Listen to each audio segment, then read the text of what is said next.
Bismillahirrahmanirrahim. Alhamdulillah. Assalatu wassalamu ala sayyidina Rasulillah wa ala alihi wa sahbihi wa mawalah. Subhanaka la ilma lana illa ma 'allamtana innaka antal alimul hakim. Subhanaka la fahma lana illa ma fahamtana innaka antal jawadul karim.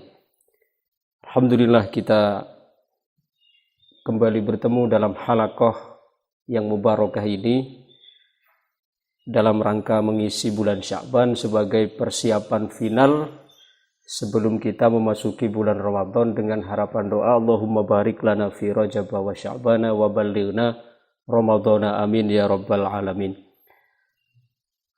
Para ahbab yang dirahmati Allah, seperti kita maklumi bersama, bulan ini adalah bulan Sya'ban seperti yang disabdakan oleh Sayyiduna Muhammad sallallahu alaihi wasallam bahwa Sya'ban ini adalah beliau sebut sebagai syahri.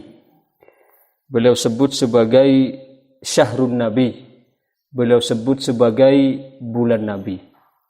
Jadi urutannya kalau Rajab adalah syahrullah kata Nabi, kalau Rajab itu adalah bulan Allah, wa Sya'ban syahri sedangkan Sya'ban adalah bulanku, wa Ramadan syahru ummati dan Ramadan adalah bulan dari umatku. Maka urutannya ketika Rajab kita dianjurkan untuk memperbanyak baca istighfar karena memang Rajab adalah syahrullah, maka untuk membina hubungan dengan Allah adalah dengan kita memperbanyak baca istighfar. Kemudian dilanjut bulan Sya'ban karena bulan Sya'ban adalah bulan Rasulullah yang disebut sebagai syahri oleh beliau, maka di bulan Sya'ban kita dengan memperbanyak baca salawat kepada beliau sallallahu alaihi wasallam. Kemudian nanti finalnya kita masuk kepada bulan Ramadan yang disebut dengan bulan Al-Quran, maka ketika bulan Ramadan pun kita dianjurkan untuk memperbanyak baca Al-Quran. Para ahbab yang dirahmati Allah, walaupun suasana hari ini tidak seperti biasanya, yang mana kalau pada tahun-tahun sebelumnya yang pernah kita alami biasanya ketika Rajab nuansa Ramadan sudah mulai terasa, Sya'ban juga nuansa Ramadan semakin terasa, tapi hari ini Ramadan hanya tinggal 3 minggu lagi, kita masih tertutup, kita masih diramaikan atau kita masih dihebohkan dengan kasus atau virus corona yang tengah menyebar. Dengan harapan kepada Allah mudah-mudahan Ramadan yang akan datang ini adalah membawa kabar gembira buat semua umat Islam dan semua umat kemanusiaan, dengan harapan mudah-mudahan virus ini segera diangkat oleh Allah sehingga kita bisa kembali beraktivitas seperti mana sedia kala. Para ahbab yang dirahmati Allah, apa di antara hikmah yang Allah berikan di dalam adanya virus yang tengah menghebohkan kemanusiaan, yang hari ini tengah menyibukkan atau menjadi problem global, bukan hanya nasional tetapi internasional. Karena seperti yang kita maklumi bersama bahwa tidak ada segala sesuatu yang datang dengan sia-sia. Artinya segala sesuatu itu datang pasti membawa hikmah. Seperti sekarang merebaknya atau menyebarnya virus corona yang tengah menghebohkan dunia ini, apa di antara hikmahnya? Di antara hikmahnya adalah dengan hadirnya wabah ini kita bisa semakin menghargai nikmat yang Allah berikan kepada kita semua. Artinya coba kita bayangkan sebelum ini, ketika sebelum virus corona datang, kita barangkali tidak merasakan kalau hidup keluar, kemudian kita bebas kemana-mana itu adalah merupakan suatu nikmat. Kemudian kita berhimpun dalam suatu majelis besar, kita merupakan suatu nikmat. Kita barangkali tidak merasakan dan tidak menganggap itu sebagai suatu nikmat. Tapi ketika sekarang dalam situasi yang serba dibatasi, perhimpunan massa pun dibatasi, keluar rumah pun dibatasi, ibadah pun di masjid-masjid juga banyak dibatasi, perhimpunan yang banyak juga dibatasi. Maka kita mulai akan mengatakan bahwasanya memang itu adalah merupakan nikmat yang diberikan oleh Allah Subhanahu wa taala. Oleh karena itu kata Rasulullah sallallahu alaihi wasallam, afatun ni'mah al-ilfah. Jadi penyakit nikmat itu penyakitnya adalah terbiasa. Ketika kita terbiasa sehat, maka kita tidak akan menyangka, tidak akan merasakan kalau sehat itu nikmat. Tapi ketika kita nikmat sehat itu mulai pergi, baru kita merasakan indahnya atau merasakan bahwa kesehatan itu adalah merupakan nikmat dari Allah Subhanahu wa taala. Sama seperti kita masih punya uang. Ya, ketika kita masih punya uang, kita tidak merasakan kalau punya uang itu adalah nikmat. Tapi ketika sekarang ya kita giliran tidak punya belanja, maka sudah mulai terasa bahwa punya uang itu adalah merupakan nikmat. Ya, kesempatan juga demikian. Ketika hari-hari biasa kita tidak menganggap itu sebuah nikmat. Tapi ketika sekarang situasi serba dibatasi, maka kita akan merasakan bahwa ternyata kesempatan itu merupakan nikmat. Jadi ini diantara hikmahnya. Kita akan belajar introspeksi bahwasanya nikmat itu adalah selama ini kita tidak menganggap itu nikmat, tapi dalam situasi seperti ini baru kita akan merasakan. Maka kita sebagai umat manusia sudah sepatutnya, sebagai umat Islam terutama, ya semoga Allah segera mengangkat bala ini. Ketika nanti bala ini diangkat oleh Allah, maka harusnya akan semakin menambah syukur kita yang dalam kepada Allah. Karena apa?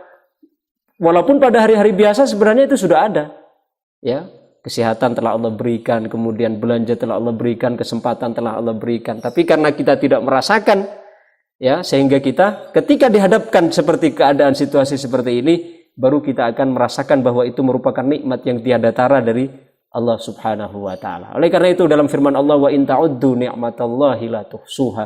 Jadi jika kalian menghitung nikmat Allah, kata Allah, kalian maka tidak akan pernah bisa untuk menghitungnya.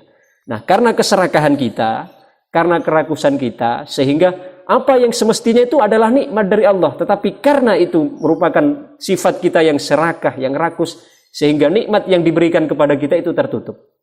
Ya, yang diberikan kepada kita tertutup. Oleh karena itu, dalam sebuah hadis yang diriwayatkan oleh Imam Tirmidzi, kata Rasulullah sallallahu alaihi wasallam, beliau bersabda, man asbaha aminan fi sirbi, kemudian mu'afan fi badani, wa indahu kutu yaumi, faka'annama hayyazatid dunya bihadzafiriha. Jadi kata Rasulullah, barang siapa yang masuk waktu pagi dengan keadaan aman, artinya keadaan sekelilingnya tentram, aman, tidak ada perang. Kemudian yang kedua, mu'afan fi jasadi, diberikan kesehatan, diberikan ya keselamatan fi jasadi, dalam jasadnya, artinya sehat fisiknya. Kemudian yang ketiga, wa indahu kutu yaumi, dia punya makanan untuk sehari. Apa kata Rasulullah di akhir hadis? Faka'annama huyyizatid dunya bihadzafiriha. Dalam riwayat lain, ini disebutkan juga oleh Imam Bukhari dalam Adabul Mufrad, faka'annama huyyizatid dunya bi asriha. Jadi dia seolah-olah telah memiliki kenikmatan dunia berikut isinya. Coba hanya 3 di sini. 1 adalah keamanan, yang kedua adalah kesehatan, yang ketiga adalah makanan yang hanya untuk dalam perlengkapan sehari. Coba, ini kan sesuatu yang sederhana kita sehari-hari. Mana kita setiap hari yang tidak diberi kesehatan? Lebih banyak sehatnya atau lebih banyak sakitnya? Lebih banyak sehatnya. Kemudian yang kedua, lebih banyak mana? Keamanan atau ketakutan? Lebih banyak keamanan. Kemudian yang ketiga, mana lebih banyak kita makan atau tidak makan? Lebih banyak makan. Tapi kita masih merasa kurang saja. Kenapa? Karena tidak ada syukur di dalamnya. Nah, coba dalam keadaan situasi seperti ini, kita oleh Allah diajarkan makna-makna ini, bahwa semuanya itu adalah nikmat. Maka ketika kita dihadapkan kepada situasi yang sebaliknya, maka baru kita akan merasakan nikmat tersebut. Karena tanpa bencana, karena tanpa bala, maka nikmat akan kehilangan makna. Ini penting kita camkan. Jadi tanpa musibah, maka nikmat akan kehilangan makna. Karena yang nikmat akan menjadi biasa-biasa saja. Tapi ketika ada musibah, ketika ada bala, ketika ada bencana, maka baru kita akan merasakan ternyata yang selama ini Allah berikan itu adalah merupakan nikmat dari Allah Subhanahu wa taala. Maka mudah-mudahan dengan adanya bala yang hari ini menimpa umat Islam, menimpa umat kemanusiaan secara umum, ini memberikan pelajaran kepada kita, menyadarkan kepada kita untuk menjadi hamba yang semakin pandai bersyukur kepada Allah Subhanahu wa taala. Berapa hari yang lalu ada orang bertanya kepada saya, Kiai, apakah bisa dikatakan bahwa bencana global yang hari ini menimpa dunia yaitu COVID-19 corona ini dikatakan sebagai teguran dari Allah Subhanahu wa taala? Saya jawab, bisa demikian, tetapi tidak bisa dipukul rata. Kenapa? Karena kalau dikatakan sebagai teguran, itu maknanya adalah untuk orang-orang yang lalai. Sedangkan kalau dikatakan ujian, yaitu berlaku untuk semua orang. Karena semua orang tidak lepas dari ujian. Jadi yang baik, yang buruk, yang taat, yang maksiat, yang soleh, yang toleh, semua diuji oleh Allah Subhanahu wa taala. Seperti yang saya sampaikan pada pengajian Isra Mi'raj beberapa waktu yang lalu, bahwa Allah Subhanahu wa taala telah menjelaskan wa nabluukum bisyarri wal khairi fitnah. Aku uji manusia dengan kebaikan dan keburukan. Jadi kebaikan itu juga ujian. Kita diberi sehat, sebenarnya ujian. Kita diberi harta, juga ujian. Ya, kita diberi kelapangan, juga ujian. Kemudian yang kedua, wasyarri, keburukan dalam bentuk apa? Sakit, tidak punya duit, dompet kosong, dan sebagainya. Ini juga ujian. Tapi kita telah salah di dalam memahami, menganggap bahwa ujian itu hanya terbatas pada ketidaknyamanan. Sakit baru dianggap ujian. Tidak punya duit baru dianggap ujian. Sedangkan ketika sehat tidak dianggap ujian. Ketika punya duit tidak dianggap ujian. Padahal sebenarnya dua-duanya itu adalah sama-sama ujian dari Allah. Karena tadi disebutkan oleh Allah apa? Wa nabluukum bisyarri wal khairi fitnah. Dan kami uji kalian manusia dengan kebaikan.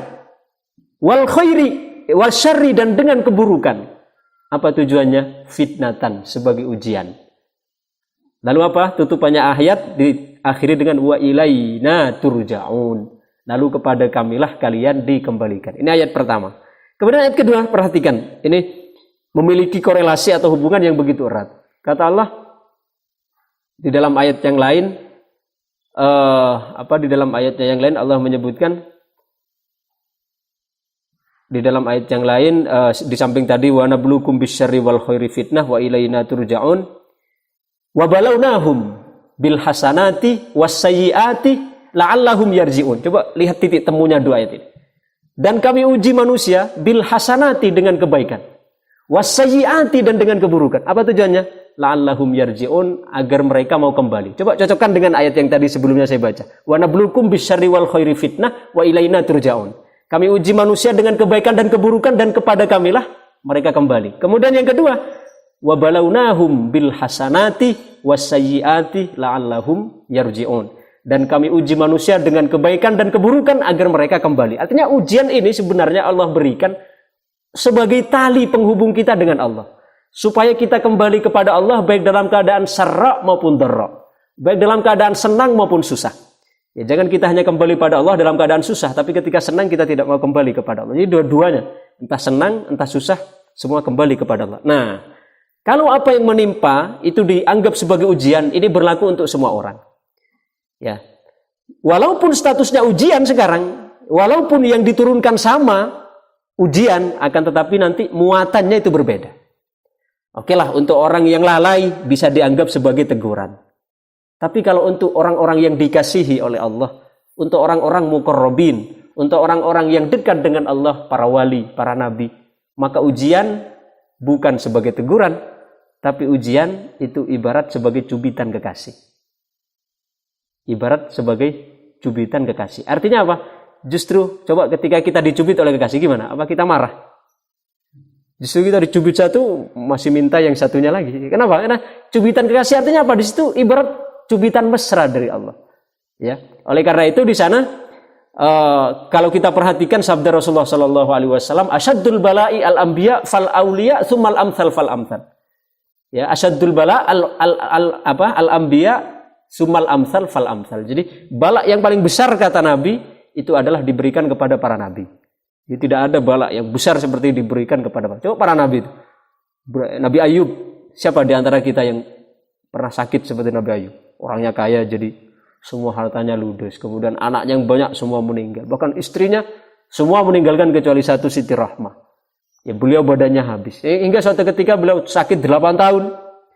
Ya, 8 tahun beliau selama 8 tahun beliau tidak pernah keluaran karena dijauhi orang dan sebagainya. Kemudian beliau dalam doanya? Ya Allah, dalam doanya Rabbi inni massaniyad durru wa anta arhamur rahimin. Ya Allah, kami ditimpa oleh kesialan, kami ditimpa oleh keburukan.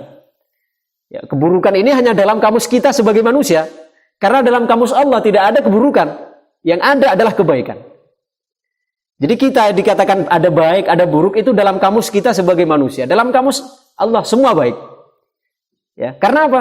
Sesuatu yang buruk menurut kita, itu adalah semua baik menurut Allah. Ya, contoh kita diberi sakit, ya kan? Kita diberi sakit. Menurut kita baik atau buruk? Buruk karena tidak bisa beraktivitas, kemudian selera turun, ya kan? Tapi bagi Allah semua baik karena dengan sakit apa? Minimal kalau kita mukmin maka dosa-dosa kita akan dihapuskan, akan diampuni. Kemudian kalau orang yang dekat dengan Allah diberi sakit, diberi ujian, justru itu akan meninggikan derajatnya di sisi Allah. Nah, sedangkan ujian yang paling besar tadi disebutkan siapa? Asaddul bala al-anbiya summal amsal fal amsal. Jadi bala yang paling besar kata Nabi itu diberikan kepada para nabi, lalu kemudian para pewarisnya, ya para ulama, para wali. Ya. Jadi kita belum ada apa-apanya sebenarnya. Lalu apakah kita mengatakan bahwasanya para nabi itu adalah ditegur oleh Allah karena diberikan bala? Tidak. Tapi mereka diberikan ujian oleh Allah justru semakin meninggikan derajat mereka di sisi Allah. Jadi kalau apa yang menimpa ini, apapun yang menimpa di dunia ini termasuk yang sekarang ini tengah mewabah, ya, baik yang muslim, yang tidak muslim, kan banyak yang kena ini, walaupun yang muslim. Tapi apakah bisa dipukul rata, dikatakan sebagai teguran? Tidak. Ya. Kalau ujian, ya, semua adalah ujian. Karena kalau ujian bisa menimpa siapapun, bisa yang taat, bisa yang maksiat, semua diuji. Bahkan yang paling besar ujiannya kata Nabi tadi adalah para nabi dan para pewarisnya. Maka di sini bisa kita mengambil pelajaran bahwasanya ini adalah ujian. Kita yang lalai diuji oleh Allah supaya apa? Supaya kita sadar. Kemudian orang yang sudah dekat dengan Allah diberikan ujian oleh Allah supaya apa? Supaya Allah lebih mesra dengan dia, supaya dia lebih mesra dengan Allah. Nah, maka ini wa nabluukum bisyarri wal khairi fitnatan wa ilaina turja'un. Maka mudah-mudahan apa yang menimpa umat manusia hari ini segera diangkat oleh Allah Subhanahu wa taala. Kita semakin merasa bahwasanya nikmat Allah yang diberikan kepada kita tidak terbatas sehingga kita keluar nanti dengan rasa syukur yang luar biasa, syukur dalam setiap keadaan, fissarra atau fiddar. Oleh karena itu Kanjeng Nabi mengajarkan kepada kita ketika mendapat nikmat itu apa? Mengatakan alhamdulillahirabbil alamin. Tapi dalam keadaan sempit Kanjeng Nabi mengajarkan apa? Alhamdulillah ala kulli hal. Jadi tetap alhamdulillah ini. Dalam keadaan apa? Lapang beliau mengatakan alhamdulillahirabbil alamin. Tapi dalam keadaan sempit beliau mengatakan alhamdulillah ala kulli hal. Maksudnya apa? Kalau ketika nikmat alhamdulillahirabbil alamin, segala puji bagi Allah, ya Tuhan semesta alam. Tapi ketika dalam keadaan sempit, dalam keadaan terhimpit, dalam keadaan sakit, maka beliau mengajarkan apa? Alhamdulillah ala kulli hal. Segala puji bagi Allah dalam setiap keadaan. Maksudnya kala sempit ya alhamdulillah, tidak lepas syukur dari Allah. Keadaan lapang pun, dalam keadaan sempit pun juga tidak lepas dari syukur kepada Allah.